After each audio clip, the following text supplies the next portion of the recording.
Welcome to the space where ambition meets alignment and success stops costing you your sanity. I'm Janessa Finley Ford. I'm a former perfectionist, a recovering people pleaser, and one of your guides in ditching the burnout without dimming your brilliance. I blend spiritual laws with neuroscience and soul so you can rise, recalibrate, and remember who in the hell you are in this life. And I don't do it alone. So let's meet the other voice behind the mission. And I'm SJ. I'm a certified crystal healer, and I am a driven leader who leads with conviction and strength, setting an unapologetic standard of excellence.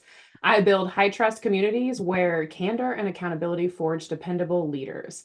Marry all of this woo in together, where we blend the science, spirit, and strategy to rewire energetic patterns for peace, potency, and purpose. So, where we're headed this evening, let's tell the truth about what high level leadership actually feels like rather than what it looks like on paper. So, there you are, you walk into a meeting, you're already running three steps ahead of everyone else. You're tracking dynamics, anticipating the pushback, calculating timing, you're deciding what needs to be said and how it exactly needs to land. And by the time this conversation is over, you've handled it clean and productive and effective. But then it also feels like you just ran a marathon and no one else even noticed. So, why do you end up replaying the conversation over and over again on the drive home, perfecting what you said, tweaking it, questioning what you missed, and actually just carrying the weight of what still needs to be managed? And I feel like that's the part that doesn't get talked about because from the outside, you are leading while internally something else is happening. You're not just making the decisions, you're bracing, you're compensating, you're overfunctioning in ways that feel responsible, but are actually reactive. And this is the unseen layer of leadership. It's not your title or your strategy or your performance. What's driving you before you speak? That subtle urgency in your body that says, I need to stay on top of this, or that tightness that makes you step in before something goes off track. Or maybe for you, it's the mental load of holding everything together so nothing falls apart. But there's a distinction that needs to really be focused on, and that's what we're going to do here this evening. And it's that it doesn't mean you're leading from cause. It means you've gotten very skilled at managing effects. Because when you truly are at cause, you're not leading from any pressure. You're not leading from anticipation, and you are not leading from the need to hold everything together. So if that's how you've been feeling, lean in. We're going to get into it. We want instead to guide you into a place where you can lead from really clean energy, clear decisions, clean ownership of what's yours and what is not, full presence when you're in the room instead of running 10 moves ahead, trying to stay in front of any possible thing that could come up along the way. And that shows up in ways that you can actually see. You take your breaks without guilt, you actually take your breaks, and your thinking gets sharper. When you stop overworking, your standards rise. You address what needs to be addressed directly instead of carrying it mentally for days. You lead in a way that feels lighter, not heavier. So today we're getting into the very real distinction of this. Are you at cause in your leadership, or are you caught in a pattern that just looks like high performance? Because the leaders who are rising right now are not the ones doing more. They're the ones who have stopped leading from this invisible pressure and have started leading from something far more powerful. So let's open our eyes. As always, we start our show with a funny story. It was very eye-opening. It just happened just right before actually getting ready for the show. And I was getting my food, my lunch ready for tomorrow for work. And I had made some delicious boiled eggs for salads or for my breakfast. And I had peeled one of those things. And you know, when you peel the eggs, and if any of you are trying to, I didn't use leftover Easter eggs. If any of you are trying to clean up your Easter eggs, I don't know if any of you use safe dyes, so then you eat the eggs later. Might have done that growing up as a kid. But anyway, these are really farm fresh eggs, no dye included. And I was so pleased because, of course, the little perfectionist in me had actually peeled the egg well. So not all of the white egg white got stuck to the shell. But anyway, I was taking that shell to the trash, walking across the kitchen, and threw it away, turned around, and my husband gave me the grossest faced look I have ever seen in my life. And he was like, "Did you just fart? That's disgusting." And like, no, I just made eggs. So I hope that gives you all a giggle. At cause or effect, there, I certainly was at the cause of making some rotten egg smell, but not quite in the way that I was accused of. So, really, what we're getting into this month is the law of cause and effect. So, SJ, let's get into it. Introduce us to the topic and let's dive in. I love this universal law. Last year we came at it a little bit differently and more from a specific accountability stance is where we really started looking at this. The universal law of cause and effect, though, means that there is a cause to every effect. There's a root cause that created the specific effect. And when you think about that, how does that feel when you lean into that concept of you are the cause of every effect that you experience, whether it be within your own personal dynamics or at work? One thing that I really took note of these last couple of weeks as I've been looking at this universal law of cause and effect is I can really see the leaders that show up either at cause or the ones that show up only in effect. And the vast majority of the individuals that I saw were very, very skilled at managing the effect. They were very much in that, how do I clean up this effect that happened? But then when asked to identify what was the cause, that was more difficult versus a couple of the other individuals that I would say there are a couple of people where I work in my other job that people probably look at them and are like, why does it always work out for them? Why is it so easy? Are they even trying? Like, how does this even, doesn't even make sense? Well, those individuals were living at cause. They don't have the victim mentality of the world happens to them because they happen to the world. And you see them show up in cause in every interaction that they have versus trying to manage the effect. What I didn't see those leaders doing were trying to protect or remove boundaries so that other people felt more comfortable in the effect. The at cause leadership individuals were always creating direction in every day, even daily stand-ups. They were creating direction. They always hold the standards. They don't waver from what their standard is. They also make decisions very quickly and they own their specific lane. I kind of laughed a little when I was looking at this. I'm like, they kind of feel like only children who don't necessarily like share well. They're like, this is mine, this is mine. And I'm going to make sure that I'm paying attention to everything that is specifically in my lane. And they also are not individuals that lean on titles. Like they weren't hanging out of like, well, I am this. So therefore, everybody's just going to do what I say and I make right decisions because of my title. They've never lived in their roles, no matter where they were at in that manner. They live in influence. They build relationships really well. They are continually building structures of trust. And then they're able to influence rather than trying to dominate the back end of that specific affect leadership, essentially. And they also don't absorb what isn't theirs to own. So they don't live in that over responsibility of saying, oh, if I had only done XYZ, this would be mine to own. They don't live in that either. They have ample responsibility and they own what they're responsible for, but they're not taking on more for others. Like they really expect and hold the standard that everybody is going to be accountable and responsible for their role within it. And they don't seem to spend a lot of time in the minimizing area of trying to make things more digestible and palatable Now, that doesn't mean that they're not focused on the emotions or how things feel. Of course, they are. And those items they're focused on during daily interactions, how they interact with their teams, how they interact with other teams. All of that is handled though up front. Like that at cause leadership is very proactive versus the opposite of the effect leadership is reactive to the problems. When I was looking at the people who were living more in the leadership realm of effect, they were very interested in managing everyone's emotions.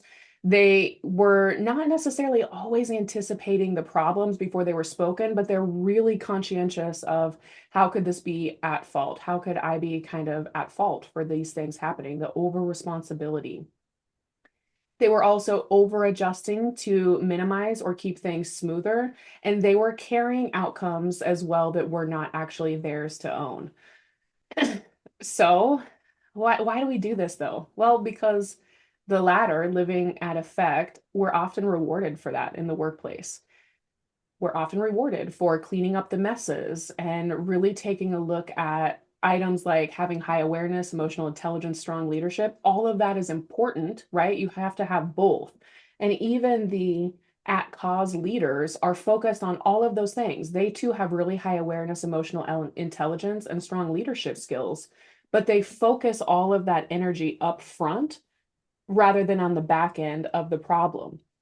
And when we live just on that back end of trying to manage the effect, all of those things feel more like pressure, overthinking, exhaustion, and never being able to fully turn off.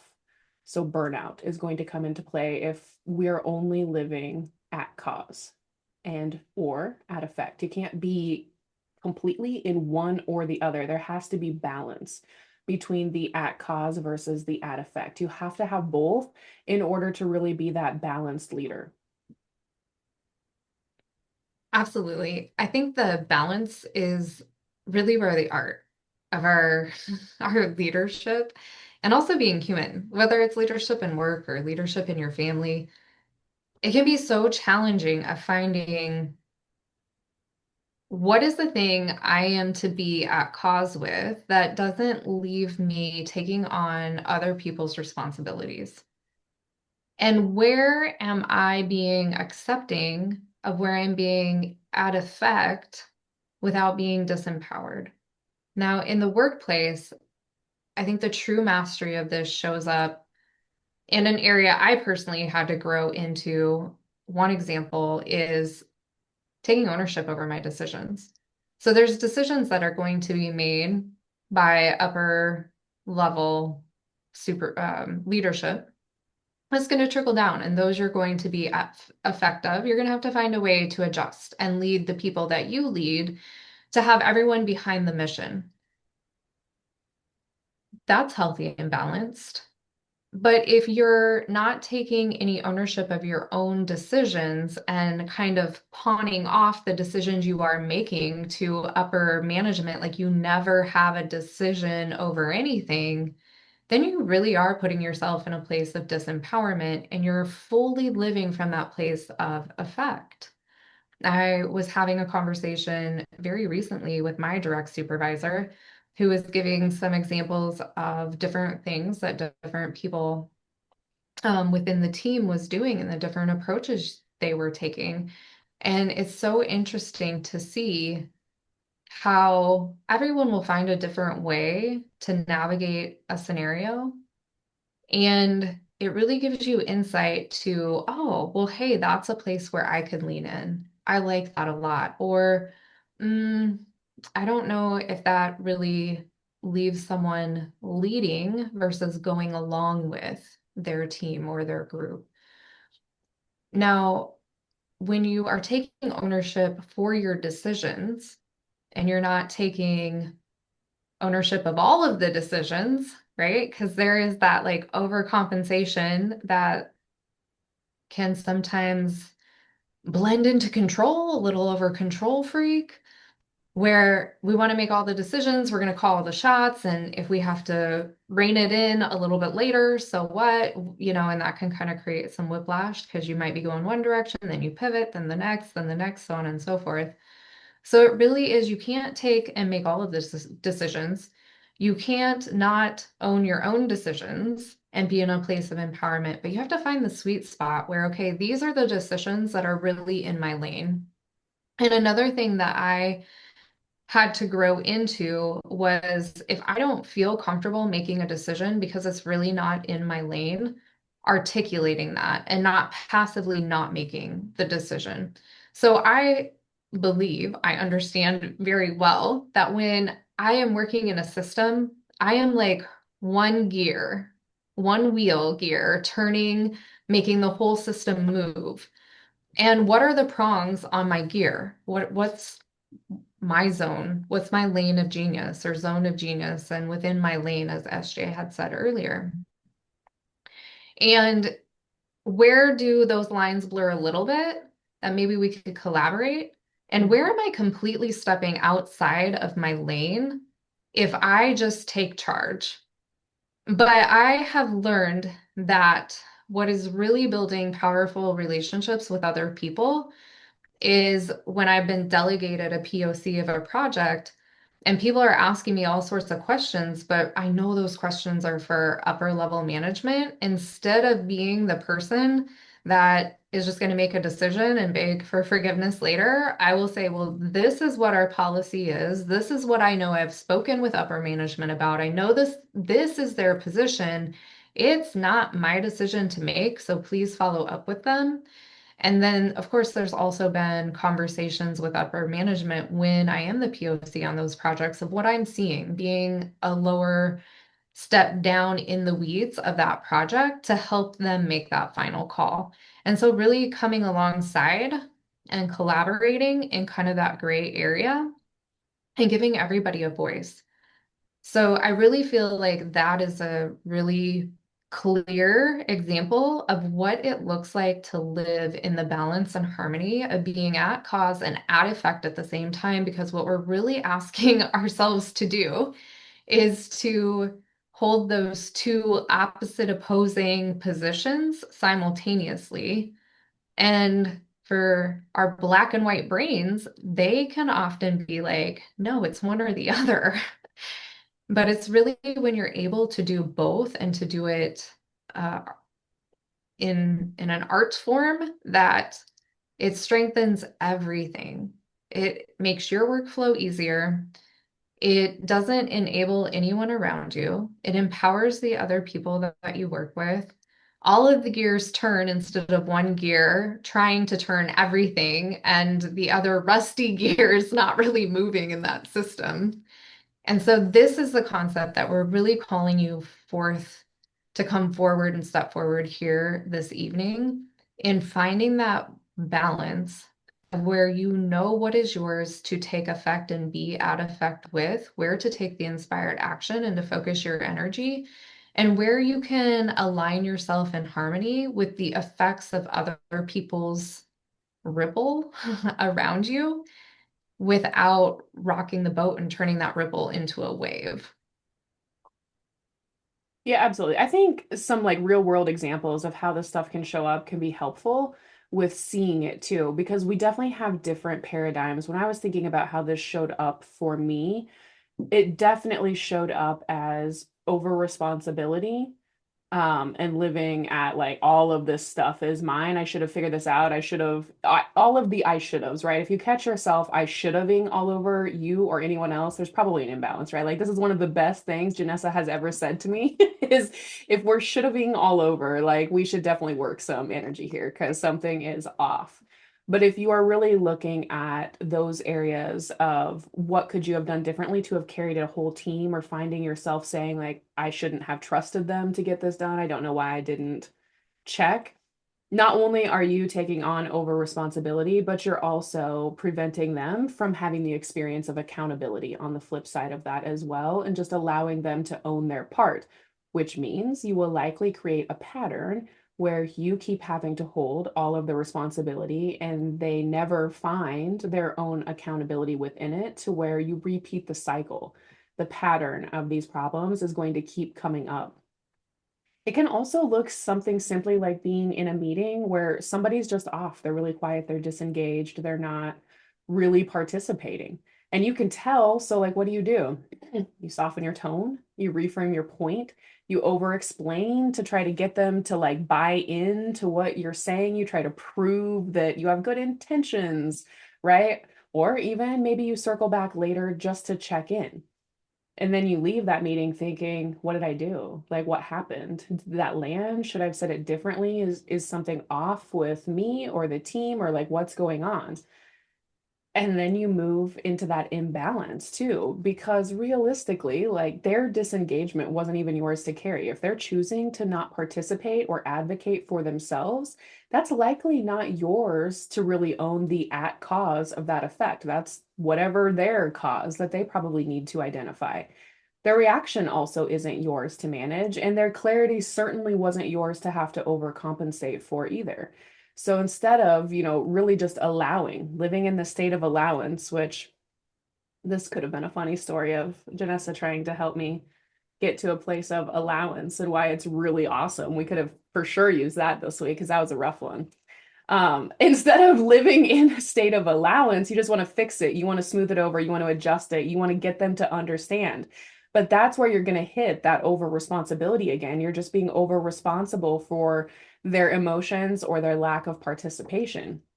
It can also show up in high performers who overfunction in different ways too, right? Like you have a really strong team, but somehow you're still the one that has to double check everything. You're the one that has to jump in when something feels off. You identify the gaps and you have to clean up the misalignment before it escalates even higher than what it already did.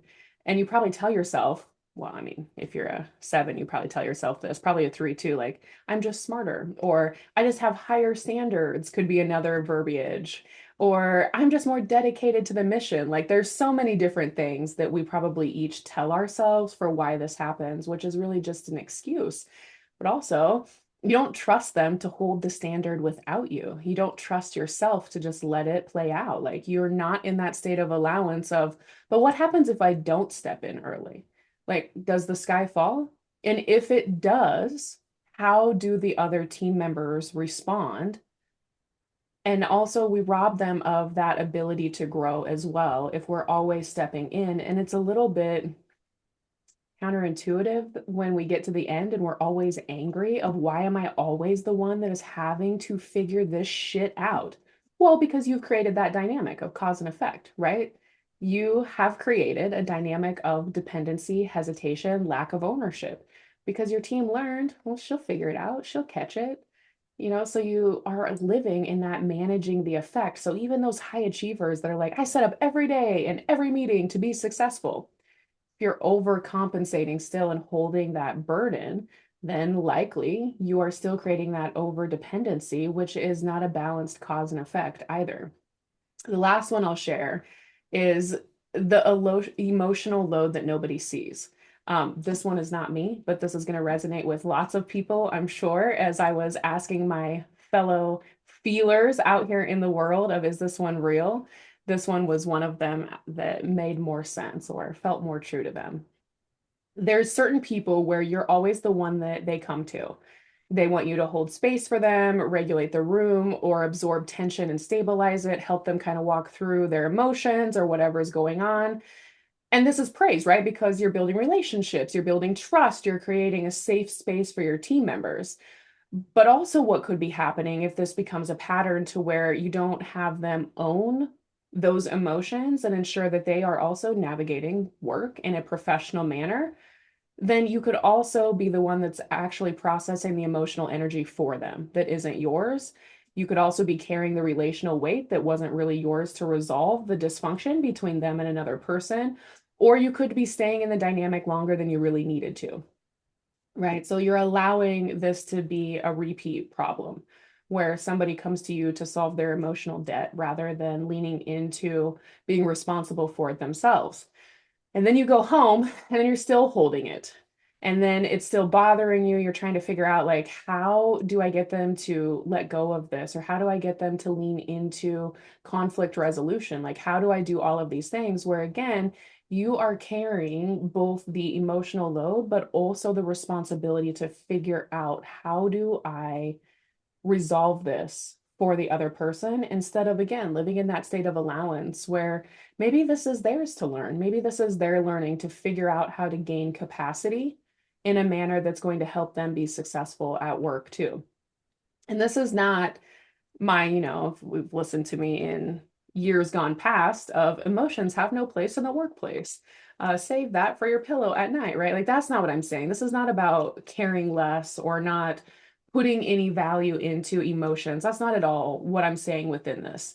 I'm not saying that you should be detached or become cold. I'm just saying we have to allow people to really own their lane and their responsibility for their own emotional responses, and also for increasing their capacity to be able to navigate not just a workspace, but any space where there is going to be conflict, right? We are all different humans. We are going to process information differently. We are going to always have to build capacity in one way or another. So when we're looking at this, I think some couple of ways when we're trying to decide if this is a place that we want to jump in is really just taking a look and saying, not what can I fix? Like, don't ask, do I know the answer? Can I fix this? None of those questions, but really asking, is this even mine? Is this even mine to look at, to resolve, or whatever? And then also discontinue all of those over adjustments. Just allow people to be where they are and maybe even guide them to take a moment or 24 hours, a sleep cycle, and see if they feel the same way. But creating that space so that they have to resolve their own internal conflict before they can really come back into that space. And then also holding a standard rather than carrying it, which there's a big difference between holding a standard versus carrying it. Carrying a standard is I'll make sure everyone meets it. You're going to dictate over, like everyone must make sure that they meet this standard, versus holding a standard is simply this is the expectation and they can meet it or they cannot meet it, but this is the expectation, and the expectation doesn't change. It doesn't waver. It's not something different based off of how much water I've drank today or how much sleep I got the night before. It's just simply a standard. So you also remove the emotional charge out of it when it is just simply a standard. And it is always best if we can set standards when there isn't a trigger, right? There isn't the sky that has fallen. So if we can have standards and metrics set before we have to resolve a problem, people are going to receive that far better than we have new standards due to XYZ happening, which sometimes can feel a little bit attacking too. And then also just letting people own their response. If someone's disengaged, reactive, or unclear, let that be visible. Let them own it. Because when we step in too early, we remove their opportunity to grow and step up. It's not our job to manage immature behavior at work all of the time. Now, you can't let it trickle out to the rest of your team members, but I also don't think that there is a benefit in covering that immaturity for them. Sometimes it has to be seen so that accountability and all of those items can come to play as well. That brings up for me this nuance about motivating people. So I really hear you talking about, allowing people to be accountable for themselves. And what does that look like in leadership with motivating people? So if someone on your team or someone that you work with, like they don't have the desire to achieve and succeed at the same level you do, what does that look like to be at cause and effect in that balanced space? And I think this is another challenge. I don't like the word challenge, which is why I paused for so long. I was looking for another word, but it's another nuance that leaders face every day, whether this is like in your family with your kids, if you have a different level, like definition of success and achievement than what your kids do, you can really get into a power struggle about what is the bar, what is the standard you're holding, and are they even willing to meet you there? And so I feel as though in an area that I coach so many people to find that happy medium with is really discussing and talking about what is the goals that person has. Like there's the bigger mission and the bigger goal of for us, for the agencies specifically, but what is the individual's goal? Because when you really speak to the individual's goal, you can usually move them along the spectrum to be supporting the agency's mission if you enter at the point of their commitment. And that took me a little while to master in the workplace. So I'm like, if we're all just achieving and succeeding, we're going to support the mission. But that's not true because every person has their own personal definition of what succeeding is. And that doesn't always meet the standard that's being held. And so coming alongside someone, which is being at effect to support them in their own personal goals that you can build upon to move them in the direction of that larger mission of the agency or your organization can actually increase the success, the achievement much quicker than just really, I'm only going to focus on the agency, the company, the corporation's mission. That's it, that's it, that's it. You can oftentimes just be beating your head on a wall. But also to be at effect at the same time, I'm sorry, at cause at the same time as being at effect, you're going to want to equip them. You're going to want to give them the skill set, the training, the resources that they need to be successful as well. So, on the opposite side of this, there is the approach where people will just skill train, skill train, skill train, and people still aren't rising to the goal because it's not actually a skill-oriented issue that's coming up. And so, again, this in between balance of cause and effect will really allow you to cultivate, create a culture of success within your workplace, within your team, within your family, with your children, in all of the places, wherever you lead in your life, by giving autonomy and honoring the other person, while also knowing exactly where you can come in with that cause and influence for moving everybody in the same direction, maybe just with a little bit different perspective of what the focus is on. But at the end of the day, as we always say in our community, there's more than one way up the mountain. So it doesn't really matter if people take a different path, it's that you're ending up at the same place, that place of success, that place of meeting the goal at the end of it all. Another thing I wanted to bring up that I feel is seen so often as well around this topic, and I feel like it's a little bit in opposition to what SJ was saying, is when those that you work with or your audience, your colleagues, when they're avoiding responsibility, I'm sorry, they're not avoiding responsibility. They're just mis words are hard today, friends. Words are so hard. Okay, so when they're not avoiding responsibility, but they are misdirecting their responsibility. And this is my point. I'm trying to make it concise, and maybe sometimes I just need to use more words. But it's that sometimes we can get wrapped up in this cause and effect, very linear perspective, and we might only look one or two levels above us in leadership. If we're in a really big organization, there could be a lot of different levels, and there's a whole lot of moving parts and pieces and influences and factors. And so if we get really, really far-sighted vision where we no, nearsighted vision where we only see up close, then we're going to start attributing the cause of a situation and misdirect this blame, really, is what's happening. We're going to misdirect it where it's really not effective. Like they don't, it's not their call, it's not their decision. They don't have that much power, whatever the situation is.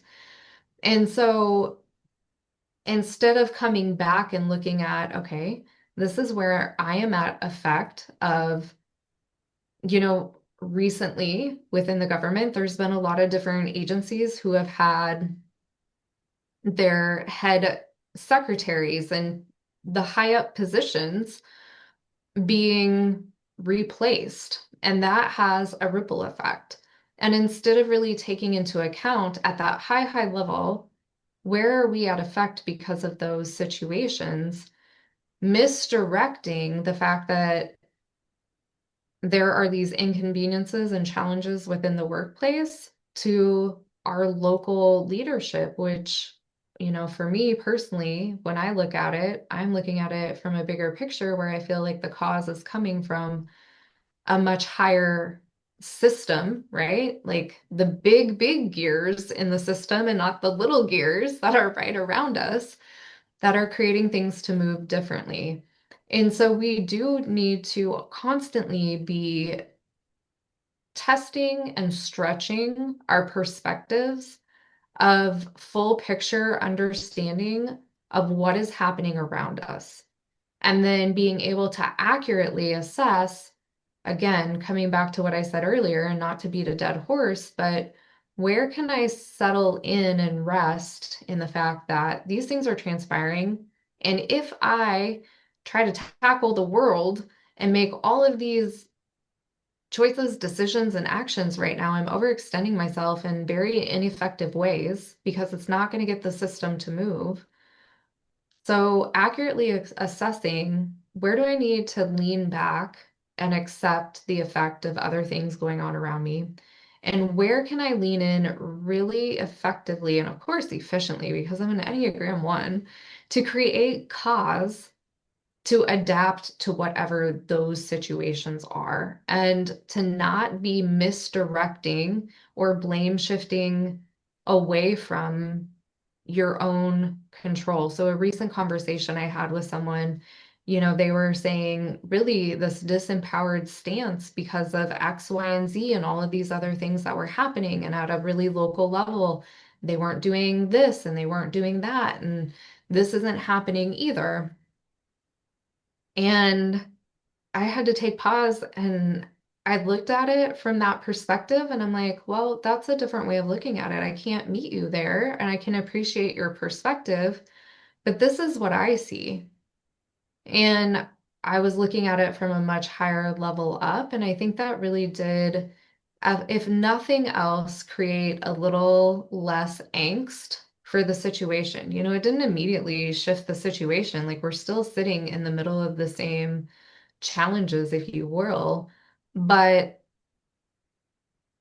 there's something to be said for the relationships and trust that you build with those directly around you. And if you're collaborating with them to always keep things moving as smoothly as possible versus feeling like they're failing you. And I think that's really what it comes down to was a different belief system that this individual and I had around the system as a whole and the people directly around us and seeing clearly what cause can they have, what power do they have, and what they do not. So when we are misdirecting and misidentifying the cause, it's really going to keep people who can perform in high capacity positions stuck at below their potential outcomes because they're misdirecting their potency and their effectiveness in where they do truly have cause. But Mhm. I love how you brought in some of the emotional side because I mean, being a feeler, I should naturally see this. This is your job, not mine. I know, right? It wasn't my go-to actually when I was reflecting on what I have experienced, what I coach on a lot. Yeah, it didn't just pop into my purview to explain. So that I always love we are always stronger together. There's always that complementary perspective that we bring. You brought up a really good point through that as well too when you talked about like what are these individual persons' goals? Like what do they see as success? Where are they trying to go?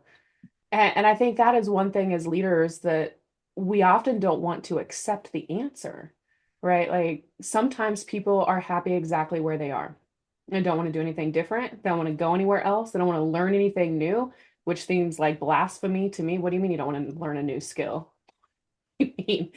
Um, but I think that is one of the hardest things for us to accept as high achievers and leaders is that for some people, they don't want to do more. They don't have a new achievement goal in store. And there's no way for us to bestow upon them our guidance system of more is more. and you should always be achieving every day. That's not our place. And that's where we live at an imbalance as high achieving leaders as well within this universal law of cause and effect of, well, how do I get them to want more? How do I get them to want more for themselves? Why don't they want more for themselves? Like, I don't understand why they don't want more.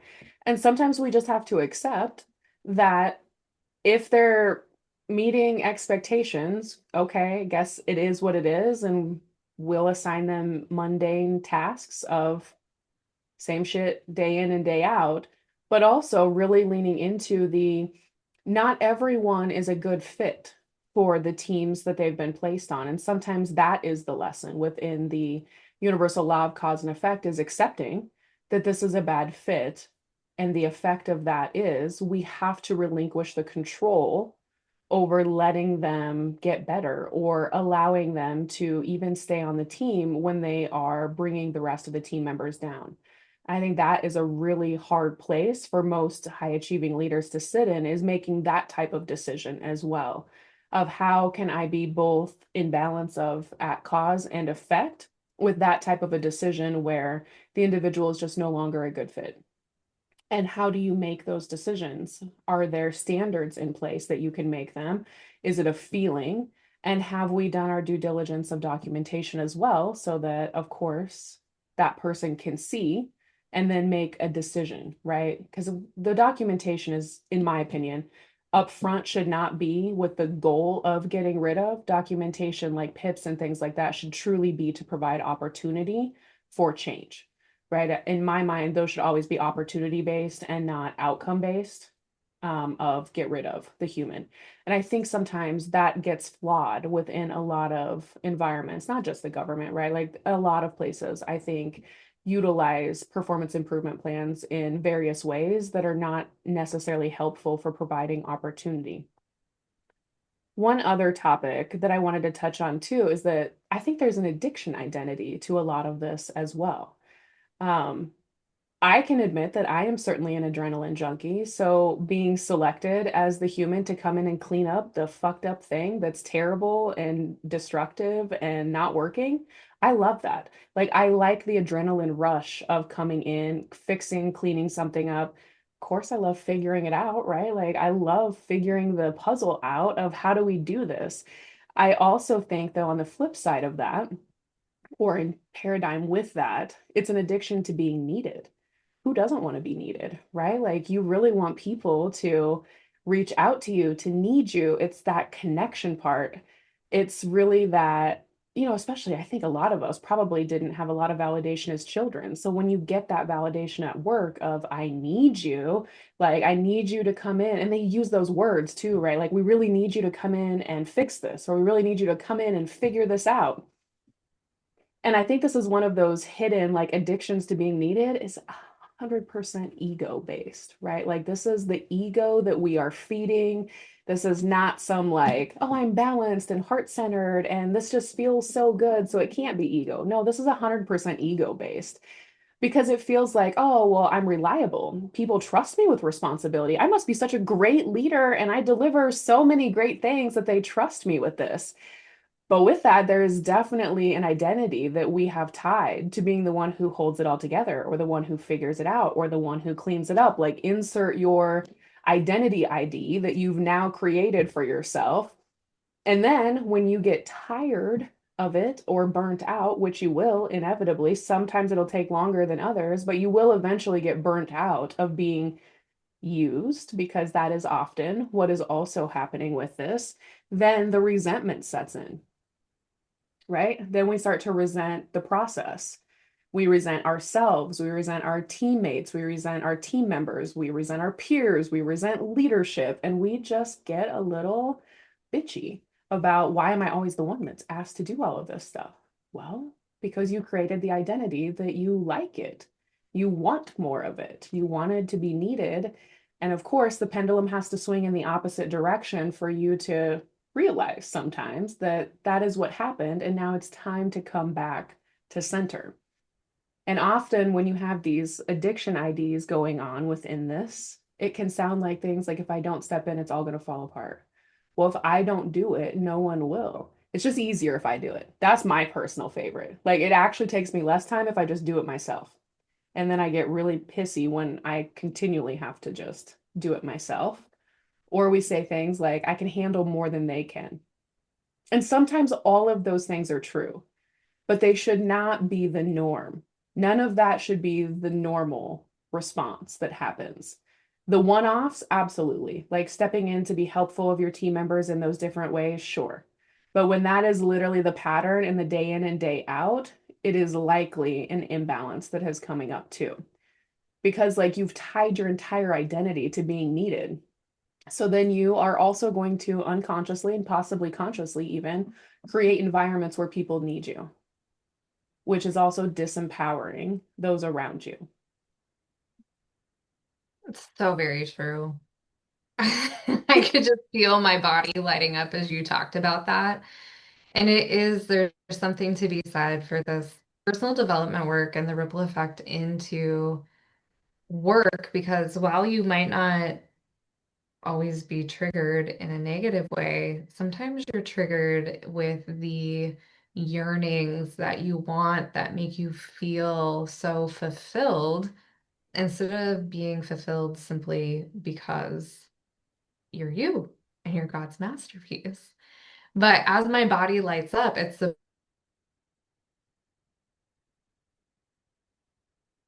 point that I want to land here in this episode about the body, because our body holds these patterns before our minds can ever explain them. And we will miss a lot of cues. You know, there'll be tightness or fatigue. You might experience shutdown or urgency, like not being able to make space to make decisions. Maybe you're just completely in overdrive and that hustle. I worked with a mentor one time, and in the moment, I was so disgusted when they're like, do you need to go to the bathroom? Maybe you should get some water. And I'm like, no, I have water right here, but I could kind of go to the bathroom. And they're like, yeah, take a break and do that. And of course, I'm efficient, Enneagram 1. I'm like, this is the stupidest waste of this call. Okay, fine, I'm gonna go because like they were really persistent. You should do this. So pause the call, I go to the bathroom, I come back, and the thing that we were talking about, like it just dropped in, like immediately. And they're like, yeah, that's why I really wanted. Like when your body has its needs met, it's going to function the way it should. It's going to reveal the answers. It's going to support you in what your goals are. And I was like, oh my gosh, like I literally had to learn that lesson this way because I really will be the person that will hold my bladder until it can't possibly hold it any longer. And I know you're listening out there too, and you're like, yep, guilty. Like you might be that person that doesn't hold space for your breaks. Maybe you just work all day on to the next task, and then there's a meeting, and then there's another meeting, and then there's an unexpected call, and one thing bleeds into another. And instead of just nope, I'm not responding to these messages. I'm not checking my email. I am not picking up the phone for 15 minutes. I'm taking my 15-minute break. When you do that, it really does support you in being more effective. This is a way and a place where you can be at cause of so many other things that ripple effect throughout your day because you're showing up in your optimum physical state and you are giving your body what it needs to perform for you. Your body, your mind, your brain, all of it. And I feel like that is also one of the easiest things in the workplace. That is the hardest thing to do for leaders. Because when you're a leader, there are always people reaching out to you for an answer rather than looking it up. There's always people wanting to have a thinking partner because you're the outside the box thinker, or you always have a solution to stuff. Like there's always going to be something else. I literally realized today I actually need to start a list of things that I want to research and expand my skill set on when I get the time, right? When I get the time, because I realize that when I have some space, I don't remember what those things are. But it's really the art of building in the space because if I don't protect and hold that time for my own development in my skills, in my job, in my position, in the knowledge, and I just wait for a slow day, there are few and far between days that are slow to have a opportunity. And so I truly have to lean into being at cause for showing up physically in my prime, getting my lunch, getting my breaks, and also to develop my mind, to develop my skills. And this is so common. I know you're out there listening and you're like, yeah, this is so true. So figure out a way, put it in your planner, put it in your calendar, have those reminders go off. Like, I'm going to go walk one lap, go to the bathroom, and get a drink of water, and then sit back down. You absolutely need that time during the day. And I know this sounds like self-care, not even 101 if there's a lower level of that, but it really goes by the wayside. So many days, things are just so hectic and chaotic. It it just is the last thought. It's an afterthought. SJ, do you have anything else that you wanted to leave our listeners with before we move into wrapping up for the show? I'll just leave them with I pose the reflection to you of how did you gain or create more capacity for yourself? Because when I leaned into that, it was for me opportunity, opportunity for uncomfortable situations where nobody rushed in to save me. And I got to decide how to navigate that. And they didn't minimize the uncomfortable. And if we don't create that opportunity for our team members and we always rush in to just fix and save, then we can't hold the expectation that the effect of that will be more capacity because it won't be. It's going to be the exact opposite of that. So, really Mm, leaning into looking at how do we create opportunity for more capacity to be gained, not just within ourselves, but within the team units that we are at play with as well. And mhm. one of the best ways that I think we do that is by questioning the norm. So, not just saying yes to, well, this is how we've always done it. So, let's keep doing that. Always asking and being inquisitive with the why am I doing it this way? Why are we doing it this way? And then allowing the space, though, for the other individuals and departments to think and to feel into, well, why are we doing it? So that it's then a collaborative effort of we shouldn't just do the same thing over and over again, especially if it's not yielding the effect that we would like for it to yield. So I'll leave us with that pondering. It's so good. It's so true. My mind, I think there's a whole opportunity for Enneagram conversation, but we'll save that for the next show. When you mention like which question to ask, my Enneagram one brain pops into a little bit different of Mhm. how can we improve? How can we do this Yep. better? Um, but anyway, as we move to the top of the hour, we really do have to wrap this up. So if you felt yourself in this conversation, it's not because you're doing leadership wrong at all. You likely feel yourself in this conversation because you've been carrying leadership in a way where it just wasn't meant to be carried alone.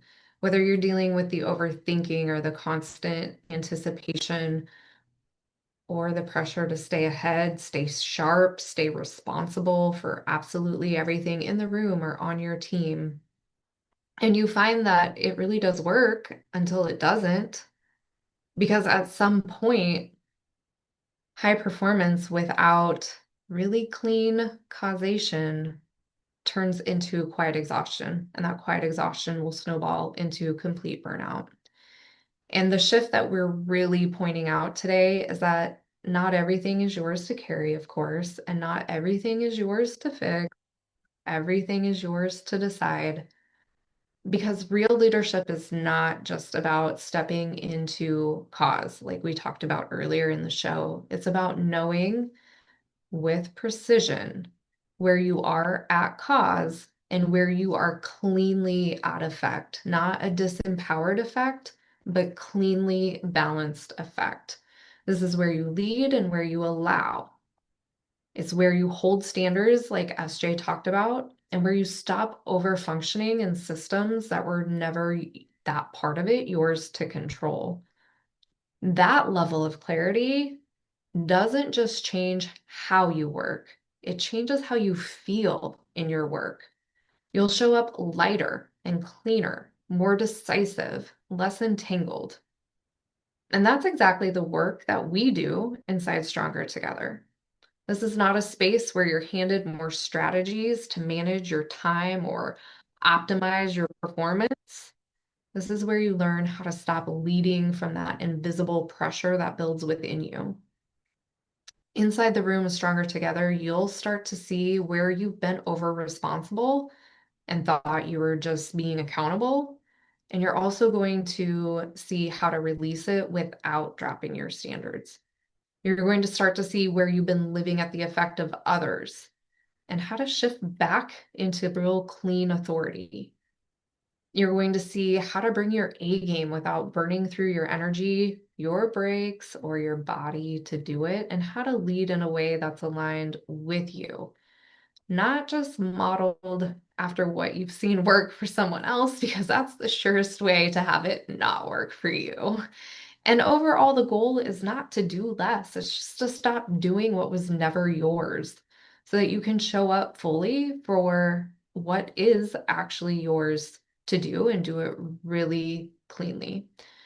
So, if you're ready to lead with that level of clarity, to feel the difference between pressure and precision, and you just stop carrying leadership because you finally, truly, fully embody it, we would love to welcome you into Stronger Together.